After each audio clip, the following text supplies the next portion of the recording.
wale kujja ku luwalo luno ali ne mutoola ssente ate nga manyi nti buli muntu ali mu kunoonya ssente era buli muntu alina kyakola ewuwe nga tewali kati wano ali wano mu parish atazimba waabwe. Nze mbimanyi buli kigo kirina kyekizimba oba kyekikola kirimu ssente era ekisonda ssente, naye mmwe ne mugamba nti newankubadde muli bwe mutyo ate kamutoole ez'okuyooyoota Lubaga Cathedral Foundation. Lubaga Cathedral mwebale nnyo, mwebalire ddala obuvunaanyizibwa obwo mwetisse kugwa Kereziya. Era ajja kugamba mukama we nti nze nabadde ku bya kyaki nga byenkola, n'abalala gye muvudde mwenna abalina emmwanyi muzireseeyo n'ente ne muzirekera abalaalo nti muzikole bwe muti ffe tugenze kukola bino. Muleke kwegayagaya nti tuli Kereziya abajulizi bamapeera bwaleeta eddiini yanywerera ddala wano ate abajulizi ne batuwa ekyokulabirako kirungi nnyo.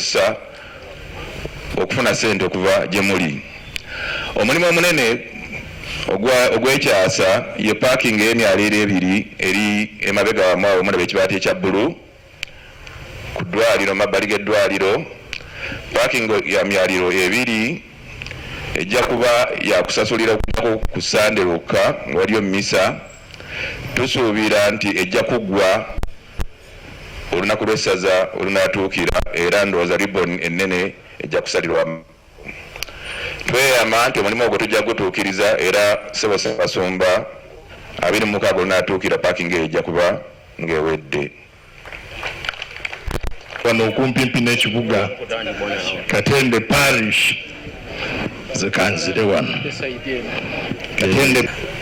Nenza nnyo bwana mukulu waffe ssebo Ssaabasumba yenza akiikirira ebigo byo 8